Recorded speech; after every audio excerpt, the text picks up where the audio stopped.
Voilà un petit plan de la présentation d'aujourd'hui. On va tout d'abord voir l'importance de prévenir à l'échelle des travaux publics, donc pourquoi ça devrait être une priorité. La formation et la planification de vos ressources pour prévenir la dispersion des EVE lors des travaux publics, la surveillance des parcs et des espaces verts, et finalement, le gros morceau de la présentation d'aujourd'hui, c'est les bonnes pratiques à adopter sur le chantier.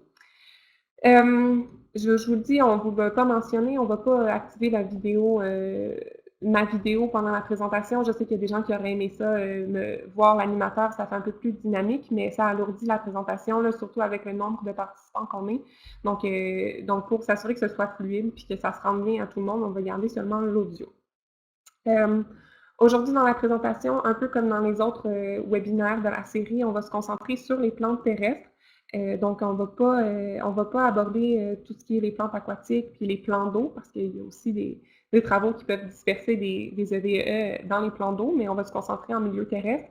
Par contre, je voulais joindre la présentation, puis j'ai pas le temps dans la version finale, mais on va vous envoyer avec la présentation PowerPoint un ou deux liens vers les ressources principales là, pour tout ce qui est aquatique. Une dernière chose aussi, je ne vais pas parler spécifiquement des méthodes de contrôle. Donc, on va parler vraiment de tous les autres chantiers. On va brièvement aborder des mesures de précaution à prendre dans les sites de contrôle des EVE, mais pour les méthodes, ça va être vraiment au webinaire 8 et 9 que vous allez pouvoir en apprendre plus là-dessus. Donc, on va commencer sans plus tarder. Donc voilà. Pourquoi est-il crucial de prévenir la dispersion des EVE lors des travaux publics? Il y a deux raisons, dans le fond, qui travaillent ensemble. Premièrement, les caractéristiques des EVE qui sont très compétitives. Et en joint avec ça, on a les chantiers qui sont souvent des sites très vulnérables à l'envahissement par les plantes envahissantes. Mon collègue Cédric vous a expliqué lors du premier webinaire les modes de reproduction des EVE. Donc, les EVE se reproduisent de manière différente selon l'espèce. Il y a de la reproduction végétative et de la reproduction sexuée, mais ce qu'elles ont en commun, c'est qu'elles sont très compétitives dans ces modes de reproduction-là. Par exemple, là à gauche, j'ai une image de phragmite. Le phragmite peut se reproduire des deux manières, mais c'est vraiment la reproduction végétative là, qui est la plus problématique puis la principale. Un fragment de rhizome peut donner un nouvel individu. Donc, elle va s'établir, elle peut se répandre rapidement. Puis le nerf brun, lui et d'autres, ont une autre stratégie, celle de produire une très grande quantité de semences. Donc, un seul arbuste de nerf brun peut avoir des milliers de fruits dans lesquels il y a 4 graines par fruit. Donc, vraiment, toutes les espèces envahissantes ont en commun de se reproduire très rapidement. Et elles ont aussi la capacité à coloniser des milieux perturbés qui ne seraient pas nécessairement hospitaliers pour d'autres espèces, puis pour notre flore indigène. Les espèces exotiques envahissantes, souvent, ont cette capacité-là à coloniser des milieux perturbés. Puis c'est là que ça devient problématique avec les chantiers, parce que les chantiers peuvent être des voies d'entrée et des sites perturbés qui donc vont permettre la colonisation par des plantes envahissantes. Donc, les voies d'entrée et les chantiers, c'est aussi des notions qui ont été abordées par Cédric lors du premier webinaire. Mais quand on parle de voie d'entrée, ça veut dire le chemin qu'une plante envahissante va emprunter pour se rendre d'un point A, un site qui est envahi, à un point B, un site qui pourrait être sain. Donc, les voies d'entrée, ça peut être des routes, des cours d'eau, des fossés. Donc, on voit que ça peut être des sites dans lesquels on va travailler et des chantiers aussi. Les chantiers sont particulièrement vulnérables pour plusieurs raisons. Les sols sont souvent mis à nu. Puis, comme on a vu plus tôt, un sol mis à nu, c'est un site perturbé et les sites perturbés sont vulnérables à l'envahissement. Donc, ça, c'est un facteur qui rend les chantiers vulnérables. Ensuite, on a la circulation de machinerie et de véhicules. Puis, la machinerie et les véhicules peuvent être des vecteurs. On a une image ici à droite où on a un VHR en dessous duquel est pris un don de venin de Russie, qui est une plante envahissante dont Cédric vous a parlé aussi. Puis donc, la machinerie qu'on utilise sur un site, sur un autre site, même parfois entre territoires, sur plusieurs municipalités, elle peut transporter de la boue ou carrément des plantes, mais des fragments de végétation, des graines qu'on va disperser d'un chantier à l'autre ou d'un site à l'autre sur le sentier. Ça rend les chantiers vulnérables. Puis la livraison de terre, c'est un autre facteur qui peut amener des nouvelles plantes envahissantes si la terre n'est pas saine. Si on amène la terre contaminée par des plantes envahissantes sans le savoir sur un chantier, on peut permettre l'établissement de nouvelles espèces envahissantes sur le site. Donc, maintenant qu'on a vu que ça pouvait être une problématique importante, les EDE sur les chantiers, qu'est-ce qu'on fait? Comment on outille son équipe? Donc là, on est dans le volet formation et planification, c'est-à-dire ce qu'il faut faire avant d'aller sur le terrain. Donc, avant d'entamer les chantiers, qu'est-ce qu'il faut faire? Premièrement, offrir des formations. Donc, la formation que vous suivez aujourd'hui, c'est déjà une super première étape parce que vous allez apprendre sur les bonnes pratiques que vous pouvez ensuite transmettre à vos équipes. Donc, c'est ça. Une ou plusieurs personnes ressources à la municipalité devraient être formées pour être la personne ressource, la personne clé avec laquelle les autres membres de l'équipe et des travaux publics peuvent communiquer pour avoir de l'information, des outils. Mais aussi, idéalement, il faudrait que l'ensemble du personnel des travaux publics soit minimalement formé à reconnaître, identifier les espèces envahissantes, parce que c'est ces gens-là qui sont la présence sur le terrain. Donc, simplement en faisant leur travail pourrait aider à l'effort de détection sur l'ensemble du territoire. Puis, comme ça, on peut avoir un portrait global, puis savoir où intervenir, où prioriser les sites d'intervention. Ensuite, sur quoi il faut former? Comme j'ai dit, sur les bonnes pratiques qu'on va voir aujourd'hui, donc les bonnes pratiques sur le terrain, mais aussi sur les EVE en général, donc l'ensemble des webinaires. Il y a des notions clés qui peuvent être transmises à différentes équipes. Donc, je vous invite à prendre ça en compte quand vous allez offrir des formations ou même du matériel informatif là, à votre équipe. Donc voilà, les outils justement que vous pouvez partager avec votre équipe sont ici en bas. Ah oui, aussi, vous pouvez profiter des services d'organismes et d'entreprises en environnement. Nature Action, c'est un exemple. Il y a d'autres organismes aussi qui peuvent vous aider. Parfois, peut-être qu'il y a un organisme de conservation locale qui connaît bien les problématiques de votre municipalité qui peut vous aider. Mais c'est ça, ça permet de bénéficier d'une expertise externe. On sait que ce n'est pas toutes les municipalités qui ont la capacité de se doter d'un expert à l'interne pour gérer la problématique des plantes envahissantes. Donc, c'est tout à fait possible de planifier cette formation-là puis d'ajuster nos chantiers avec l'aide d'un organisme ou d'une entreprise. Puis, c'est aussi possible de demander d'avoir des formations ciblées pour les problématiques particulières de votre municipalité. Donc, la présentation que je fais aujourd'hui, elle est très globale, mais c'est certain que, dépendamment du territoire où on se trouve, il va y avoir certaines espèces, ailleurs d'autres. Vous allez avoir des sites vulnérables qui vont être différents d'ailleurs. S'il y a un cours d'eau sur votre territoire, il va y avoir des vulnérabilités différentes qu'un site où il n'y a pas de cours d'eau, mais il y a beaucoup de milieux perturbés. Donc, c'est possible d'avoir une formation plus ciblée. Puis sinon, il y a aussi beaucoup de matériel qui existe déjà, que vous pouvez mettre à la disposition des équipes. Il y a des fiches sur les EVE qui ont été créées par Nature Action, mais aussi d'autres groupes comme les OBV, les comités ZIP, d'autres municipalités. Il y a aussi un ouvrage qui est paru en 2019, le livre 50 plantes envahissantes, qui est vraiment complet. Donc, si vous avez des problématiques de plantes envahissantes sur votre territoire, j'imagine que vous en avez si vous êtes ici aujourd'hui. C'est vraiment une ressource intéressante pour avoir des informations sur l'écologie des plantes envahissantes qu'on retrouve sur le territoire du Québec. Puis, il ne faut pas négliger non plus les documents qui proviennent d'autres provinces. Là, souvent, c'est en anglais, mais il peut y avoir beaucoup d'informations intéressantes, surtout en Ontario. L'Ontario, c'est la province où il y a le plus de plantes envahissantes, les plus grandes problématiques de plantes envahissantes au Canada. Donc, ils sont aussi à l'avant-garde sur les outils. Il y a beaucoup de documentation là, qui provient de l'Ontario. Puis, il y en a une notamment, un document auquel je vais faire beaucoup référence aujourd'hui, c'est le Clean Equipment Protocol for Industry, qui est un guide pour le nettoyage de la machinerie et de l'équipement. On va voir à la fin de la présentation.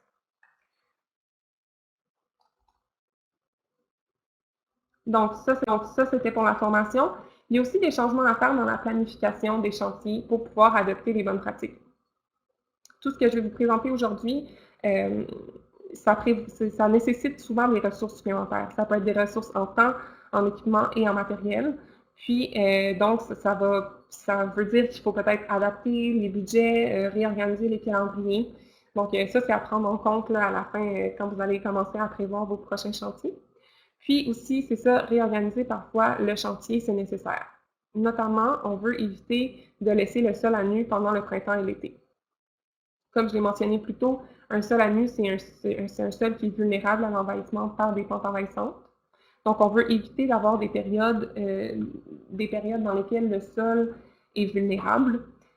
Des fois, je ne sais pas si si on prévoit des travaux, on met le sol à nu, puis ensuite on attend plusieurs semaines avant de planter, là, il faudrait réajuster. Idéalement, on veut planter tout de suite après que le sol soit mis à nu et que les travaux soient complétés. Si c'est pas possible, on peut bâcher temporairement les sites pour éviter qu'il y ait des plantes envahissantes qui s'installent avant qu'on fasse l'ensemencement puis des plantations. Donc ça, c'est des petits changements à faire dans les calendriers terrains.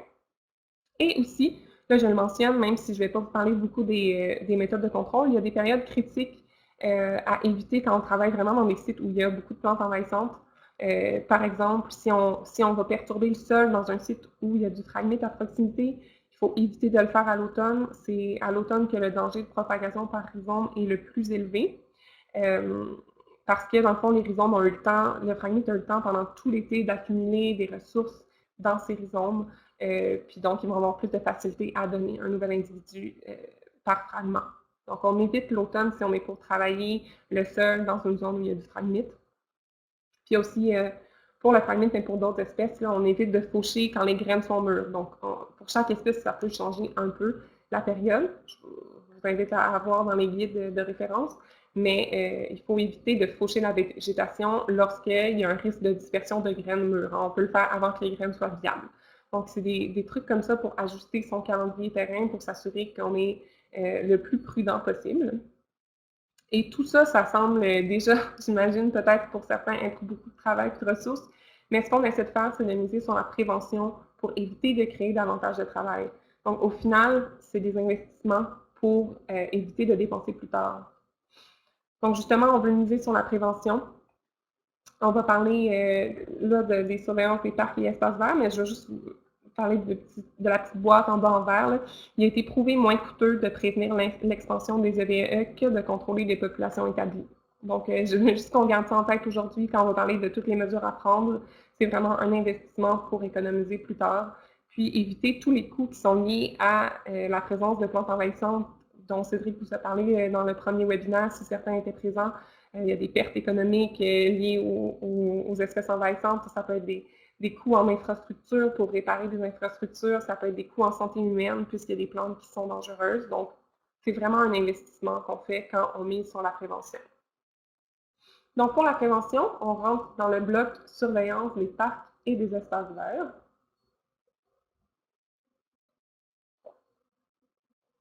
Donc, la surveillance des parcs et des espaces verts, j'en parle parce que c'est vraiment incontournable, mais je suis consciente que ce n'est pas nécessairement les équipes des travaux publics qui vont réaliser ces tâches-là sur le terrain.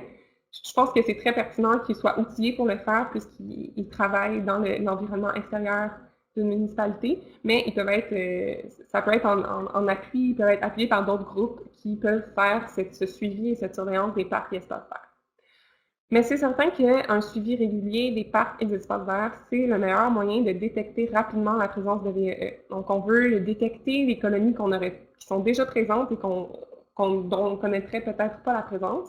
Et on veut faire un suivi régulier pour voir l'apparition de nouvelles VEE pour intervenir dès que possible. C'est beaucoup plus facile d'arracher du phragmite lorsqu'il est très jeune que de contrôler une population plus âgée. Puis même, il y a certaines plantes, comme la berce du Caucase, qui prend plusieurs années avant de produire des graines viables. Donc, si on agit au début, on s'assure d'éradiquer la population. Ensuite, donc ça, c'est pour les parcs et espaces verts. On fait un suivi régulier. Pour les chantiers, on veut un suivi plus étroit parce que le sol a été perturbé. Il peut avoir...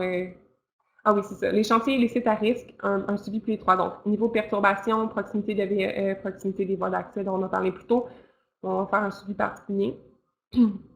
Et ce qui est super important, c'est que, là, je vais vous parler à la prochaine diapo, je crois, de l'information qu'il faut recueillir sur le terrain lorsqu'on fait de la surveillance et du suivi. Mais c'est vraiment important aussi qu'il y ait un mécanisme mis en place pour que les observations des gens sur le terrain soient consignées et transmises aux gens, aux décideurs, dans le fond, aux gens au bureau qui vont planifier les chantiers, prioriser les zones d'intervention, tout ça. Donc, il faut éviter de perdre cette information-là. Donc, ça peut être soit un portail, une base de données, ça peut être une personne ressource à qui on envoie systématiquement les fiches, mais il faut vraiment qu'on établisse un protocole pour la transmission de ces données-là aussi. Justement, qu'est-ce qu'on veut observer et noter? Qu'est-ce qu'on veut transmettre comme information? Sur le terrain, ça, c'est les informations qui devraient être recueillies en général. On veut évidemment le nom, l'espèce de l'EVE présente, la localisation. Donc, idéalement, c'est des coordonnées GPS, mais ça peut être aussi une description précise là, si on n'a pas de coordonnées GPS.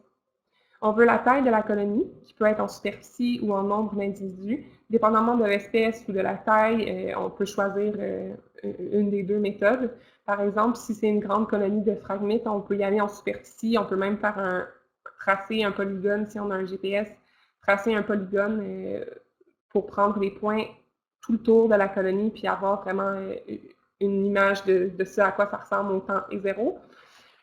Puis sinon, il y a d'autres espèces qui se prêtent mieux au nombre d'individus. Si on a quelques arbustes de nerf brun un peu dispersés, on va y aller au nombre. Donc, un ou l'autre. On veut la hauteur des plants aussi, qui peut nous donner des indices sur l'âge de la colonie. La densité de la population. Et la description du milieu environnant, ça c'est surtout pour voir si on a des sites qui sont particulièrement vulnérables, des cours d'eau, des espèces à statut, des habitats vraiment particuliers qu'on veut conserver, donc on veut décrire le milieu. Et idéalement, prendre des photographes. Pour s'assurer que toutes ces observations-là soient notées et transmises, l'idéal, c'est vraiment d'avoir une fiche vierge qui peut être fournie aux équipes de terrain pour s'assurer qu'elle soit recueillie. Donc, ça peut être fourni en PDF ou en papier. Puis même si on a des équipes qui ne sont pas dédiées spécialement à recueillir ces informations-là, par exemple les équipes des travaux publics, s'ils ont sous la main une fiche pour noter les observations et qu'ils ont été formés à reconnaître les EVE, ils peuvent la remplir quand même, puis on récolte de l'information au fil des autres travaux.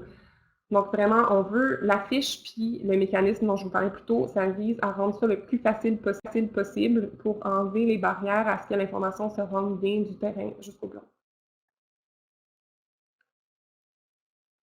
J'ai mis une note ici de faire attention.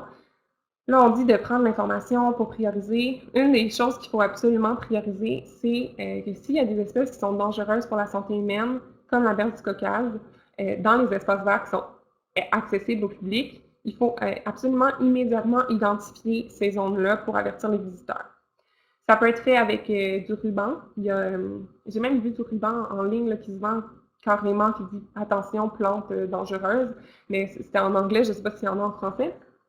Ça peut être du ruban forestier, ça peut être des petites affichettes qu'on va installer devant la plante pour que les gens puissent apprendre en même temps à la reconnaître. Donc, on veut identifier ça pour que les gens évitent le secteur et il faut absolument les éradiquer le plus rapidement possible. Vu qu'on est dans un contexte municipal, de parc accessible au public, c'est super important de prioriser les espèces qui sont dangereuses pour la santé humaine. Encore une fois, je ne vais pas vous parler des méthodes de contrôle, là, ça va être au webinaire 8 et 9.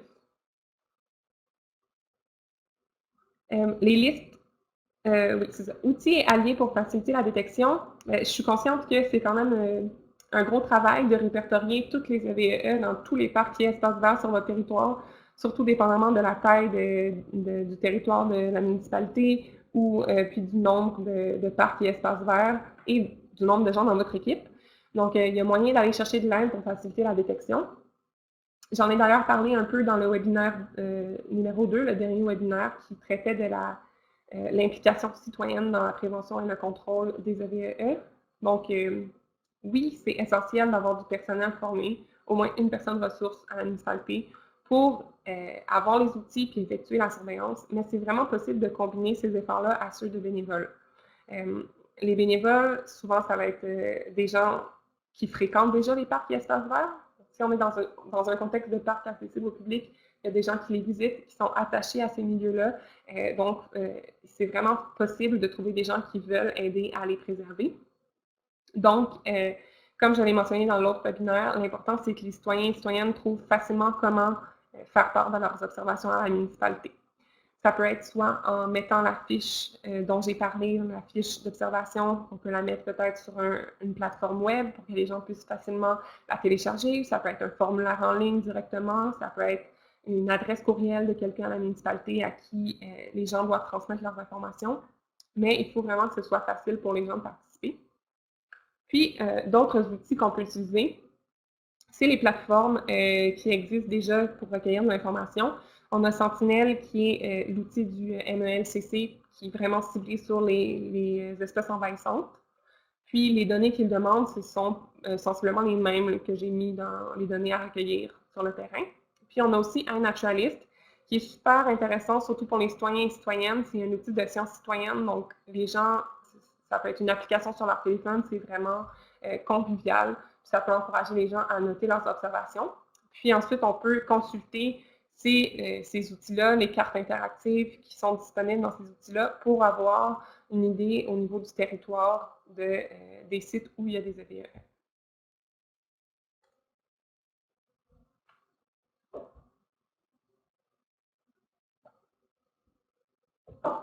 Donc, là, on va rentrer dans le gros morceau de la présentation d'aujourd'hui. C'est les bonnes pratiques à adopter sur le chantier. Je vais commencer par définir chantier parce que peut-être que je n'ai pas exactement la même définition que des équipes de travaux publics. Peut-être que oui aussi, mais juste pour qu'on s'entende, pour le reste de la présentation, quand je parle de chantier, ça peut être plusieurs choses, mais c'est en général les travaux qui sont effectués dans l'environnement extérieur d'une ville ou d'une municipalité. Donc, principalement, ça va être des travaux de plantation et de végétalisation, parce qu'il y a un haut risque de transmission, de propagation de VE sur ces sites-là. Aussi, l'entretien des parcs et des espaces verts. Mais comme j'ai dit, tout autre travail réalisé dans l'environnement extérieur, particulièrement ce qui implique la gestion de la végétation et la perturbation du sol. Puis aussi ce qui implique les voies d'accès des EVEE, donc routes, fossés de drainage, cours d'eau. Donc, pour cette section-ci, le plan à venir pour le reste de la présentation, pour pas qu'on se perde, je vais commencer par parler des travaux publics dans les parcs et espaces verts.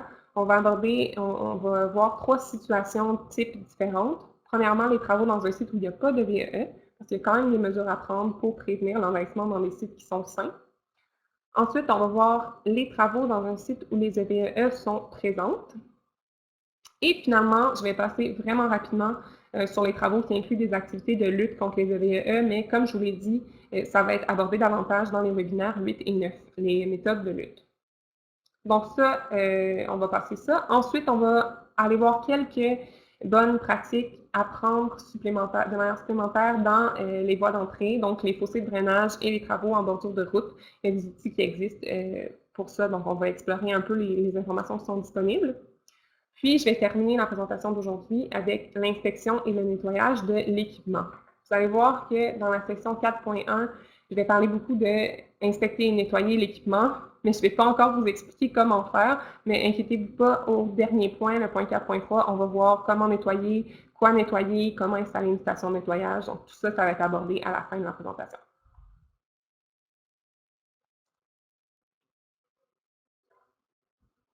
OK. Donc, dans les parcs et espaces verts, des travaux dans un site où il n'y a pas de VEE, il y a des mesures de précaution de base à prendre. Ces mesures de précaution-là sont aussi à prendre en tout temps. Donc, au fil des autres situations, on veut garder ces mesures de précaution de base-là et ajouter des mesures supplémentaires. Donc, avant les travaux, il faut tout d'abord s'assurer qu'il y a effectivement absence de VEE sur le terrain. C'est pas parce qu'on pense qu'il n'y en a pas, parce que ce n'était pas déjà répertorié qu'il n'y en a pas. Donc, on veut aller visuellement faire un inventaire, s'assurer qu'il n'y a pas de VEE, puis qu'on prend toutes les mesures nécessaires. Ensuite, s'il y a de l'importation de terre pour les travaux, il faut s'assurer que la terre utilisée ne soit pas contaminée.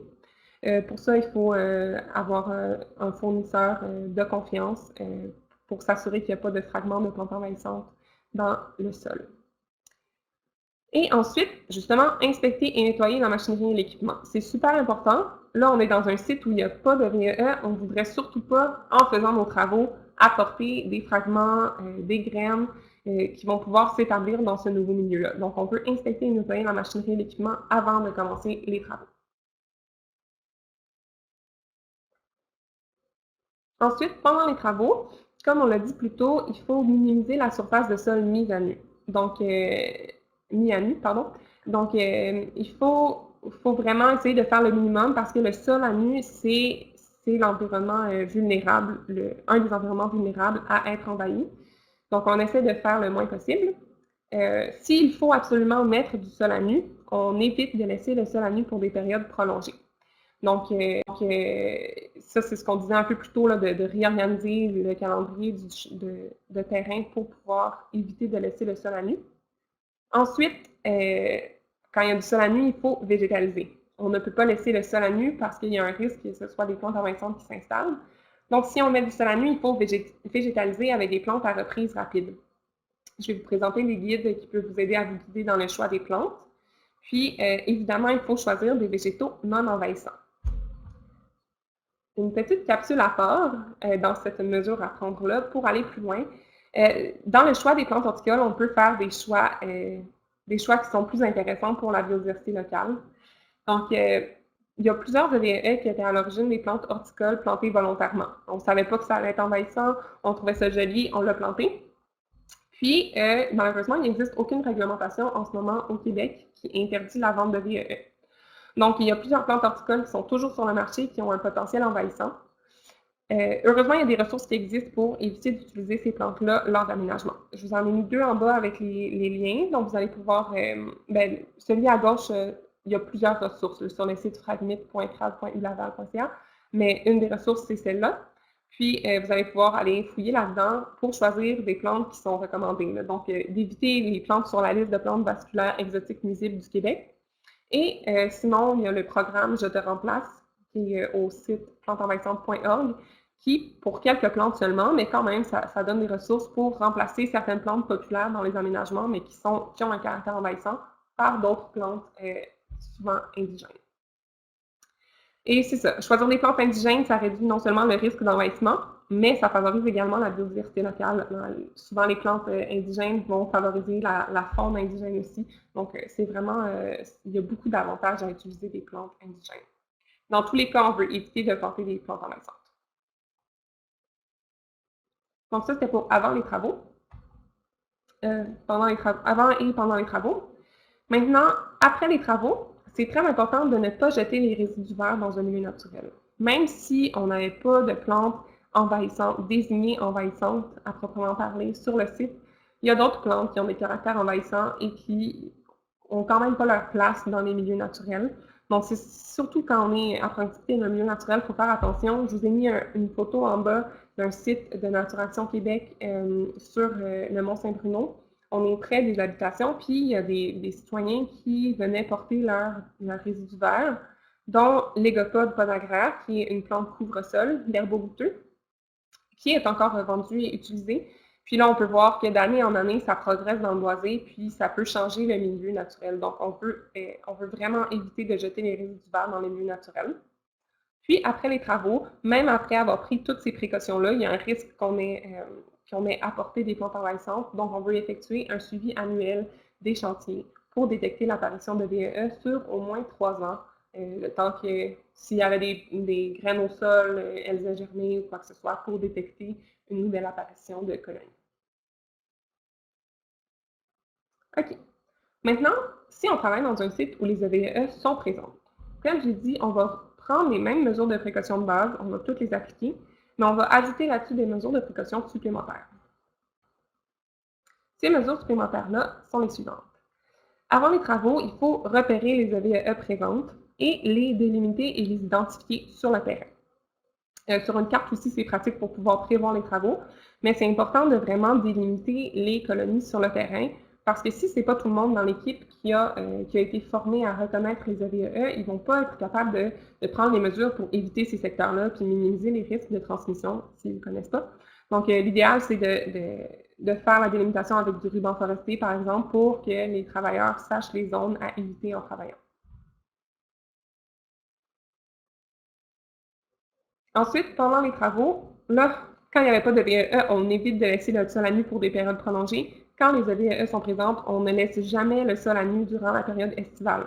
Donc, soit on végétalise immédiatement, ou si c'est impossible, on peut faire du bâchage temporaire, donc couvrir le sol temporairement jusqu'à temps qu'on soit prêt à végétaliser en ensemençant et en plantant. J'ai dit les deux parce que souvent, les plantations d'arbres et d'arbustes ne sont pas suffisantes quand le sol est à nu. Il faut ensemencer aussi avec des herbacées à reprise rapide qui vont couvrir le sol rapidement. Ensuite, Ensuite, éviter les secteurs envahis. Si possible, on veut travailler seulement dans les sites qui ne sont pas envahis pour éviter de transporter du matériel végétal dans les sites sains. Mais si c'est impossible, on peut travailler sur les sites non envahis en premier. Puis, si ça, c'est impossible, là, on va passer au nettoyage de la machinerie entre les sites. C'est ça qui demande le plus de travail aussi, là, donc on essaie vraiment de se concentrer sur éviter les secteurs envahis ou le faire dans l'ordre suggéré, parce que faire du nettoyage de machinerie entre chaque site dans un chantier, ça peut prendre beaucoup de temps. J'ai mis ici un petit « attention » à droite, ça peut être sur une autre diapo, mais il fallait le dire quelque part, là. Il faut jamais couper la renouée japonaise.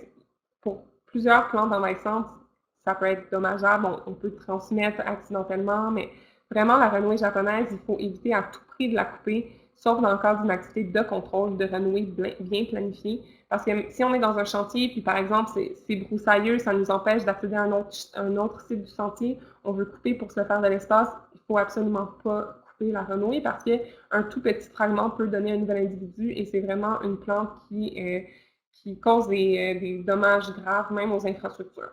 Donc, un petit rappel ici. Et finalement, dans un site où il y a des EVE, après les travaux, on évite aussi de jeter les résidus dans les milieux naturels, évidemment, mais on évite aussi de les jeter au compost, parce que ce n'est pas tous les procédés de compost qui vont détruire efficacement les fragments puis les graines de plantes envahissantes. Donc, on ne prend pas de chance. Pour l'instant, la méthode qui est suggérée, c'est de jeter les résidus aux ordures dans des sacs fermés. Je vous ai mis un petit guide à droite qui est disponible dans les ressources au lien suivant, qui est le guide de gestion des résidus végétaux et des sols contaminés avec des plantes envahissantes de Claude Lavoie. Donc, pour avoir plus d'informations sur la gestion des résidus, là, je vous invite à consulter ce guide-là. Après les travaux, puisqu'on était sur un site où il y a des EVE, il faut inspecter et nettoyer la machinerie et l'équipement pour éviter de la porter sur un nouveau site. Puis, finalement, effectuer un suivi annuel du site sur au moins 3 ans, comme dans le cas précédent, mais idéalement, on veut le faire à long terme parce qu'on sait déjà qu'il y a des EVE présentes. On a créé un site qui était peut-être plus vulnérable à l'envahissement, donc on veut suivre à long terme pour s'assurer que les aménagements qu'on a effectués excusez, j'ai vu qu'il y avait des questions. Donc les aménagements qu'on a effectués, ils vont durer à long terme. On ne voudrait pas investir de l'argent pour faire des aménagements, puis après ça, 5 ans plus tard, ils sont envahis par les fragmites. Ce serait vraiment dommage. On veut faire un suivi à long terme. Oui, pour répondre à la question, la présentation va être disponible. Voilà, donc là, j'ai mis un résumé ici parce que ça faisait beaucoup d'informations, mais vous allez recevoir de toute façon la présentation par courriel. Donc, on passe aux travaux qui incluent des activités de lutte contre les EVE. Donc, il va y avoir les précautions de base à prendre, les précautions supplémentaires dont je viens de parler qui sont applicables, mais aussi des bonnes pratiques liées aux activités de contrôle et d'éradication. Je ne vais pas m'étendre là-dessus aujourd'hui parce que les bonnes pratiques vont être présentées lorsqu'on va présenter les méthodes au webinaire BT9. Mais notamment, je vous dirais qu'un des défis importants, c'est celui que j'ai mentionné, celui de la gestion des résidus de VEE. Donc, vous pouvez vous fier sur le document que je vous ai proposé plus tôt pour au moins ce volet-là. Donc là, on a fait le tour pour ce qui était des mesures à prendre lorsqu'on effectue des travaux dans les parcs et espaces verts qui sont accessibles au public. Je voulais vous présenter quand même d'autres sites qui sont vulnérables parce que des travaux en bordure de route et dans les fossés, j'imagine que la plupart de vous en faites.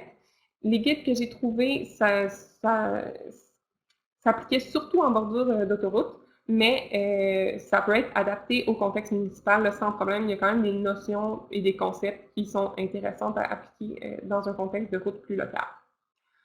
Donc, les travaux en bordure de route, il y a un guide qui présente la gestion écologique de la végétation. C'est le feuillet « La prévention de l'envahissement des abords de route par le roseau commun » qui était produit par le MTQ en 2012. Il est ciblé sur le roseau commun, mais le guide permet de favoriser la flore locale pour maintenir des sites compétitifs. Donc, si on est compétitif aux fragmites, on risque d'être compétitif à l'ensemble des plantes envahissantes, ou du moins plus compétitif. Donc, ça reste intéressant pour les autres plantes aussi. Je pense par exemple...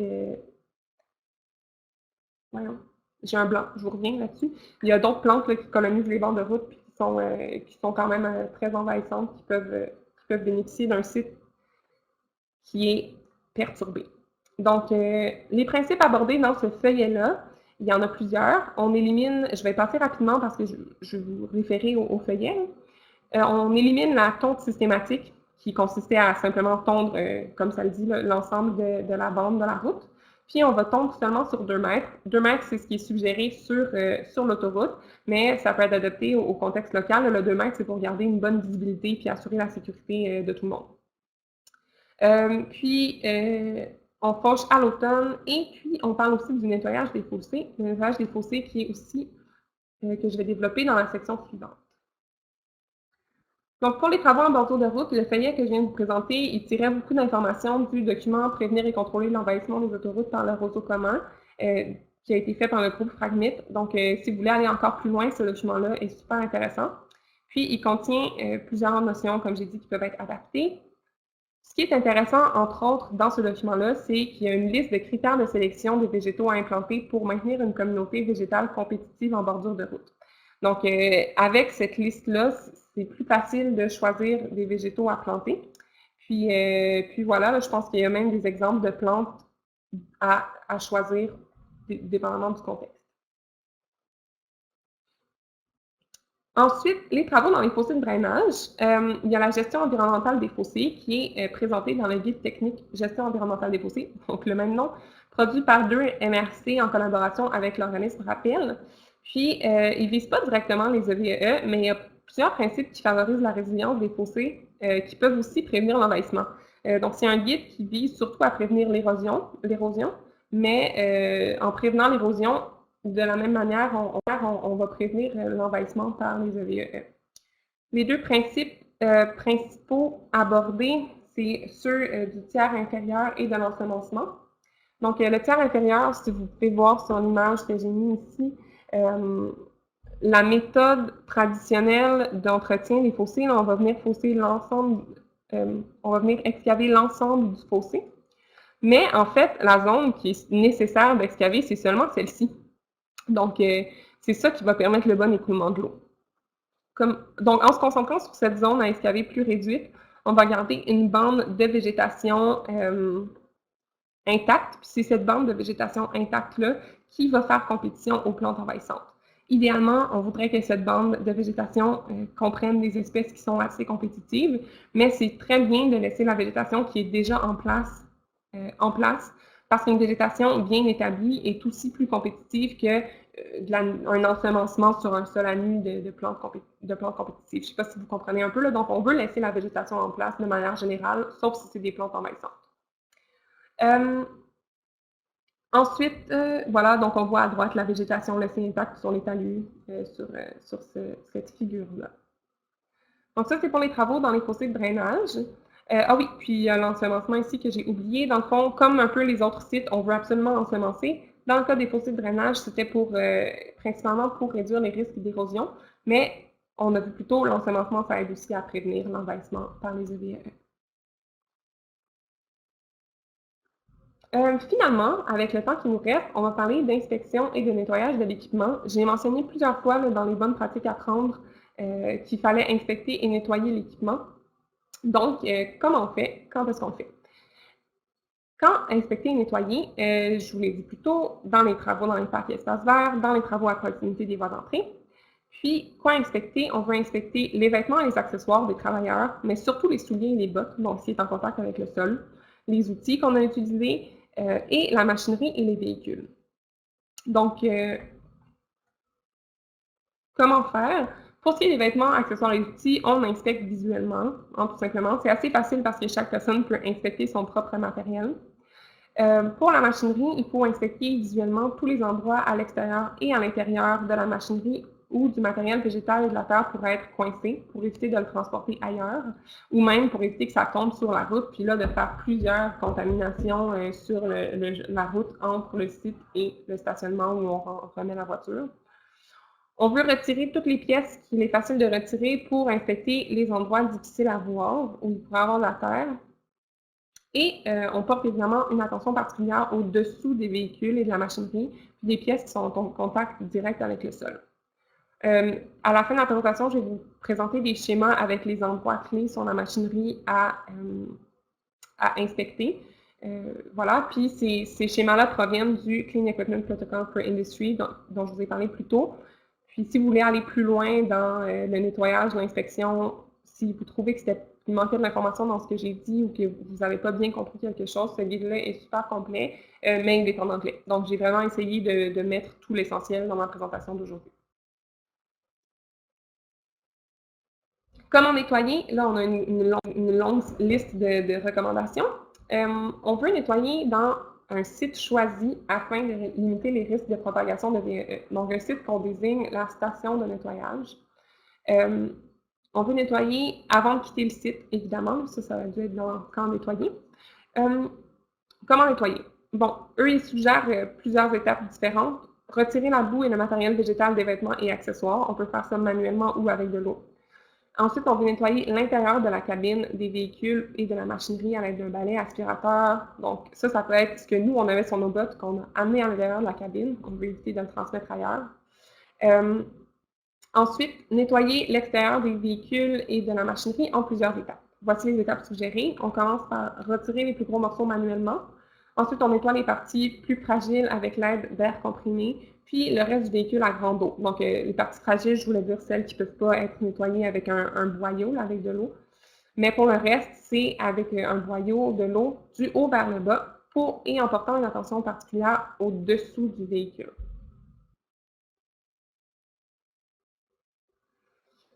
Bon, où est-ce qu'on effectue ce nettoyage-là?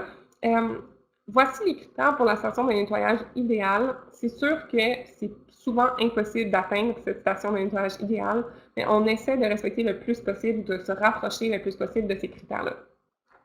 Idéalement, on va être sur le site des travaux pour pas... Parce que si on ne veut pas faire de la propagation en se déplaçant du site des travaux à la station de nettoyage, donc on va être sur le site des travaux. On va être à l'écart des zones vulnérables, donc si on a un site à nu ou un cours d'eau, hein, on ne va pas directement à côté. Le mieux, c'est d'être, si on est dans un site qui était contaminé, on va être en pente légère vers le site déjà contaminé. Comme ça, tout fragment va simplement retourner, s'il y a à retourner quelque part, va retourner vers le site où il y a déjà des plantes envahissantes. Donc, c'est moins pire que de contaminer un nouveau site. On veut être au moins au moins 30 mètres de tout cours d'eau ou de végétation naturelle.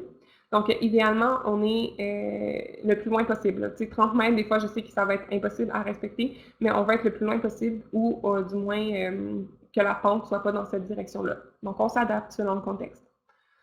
Idéalement, on va être sur une surface imperméabilisée. Un stationnement, c'est super, mais des fois, on ne peut pas avoir un stationnement proche. Une zone en gravier, ça fonctionne bien. Puis si tout ça, c'est vraiment impossible, on peut le faire dans une zone gazonnée, mais qui est régulièrement entretenue. Entretenue, je veux dire tondue. Donc, une zone qui est tondue régulièrement, même si malheureusement, on échappe des fragments, des morceaux, si c'est tondu régulièrement, puis que ça va l'être à long terme, il y a peu de risques d'envahissement.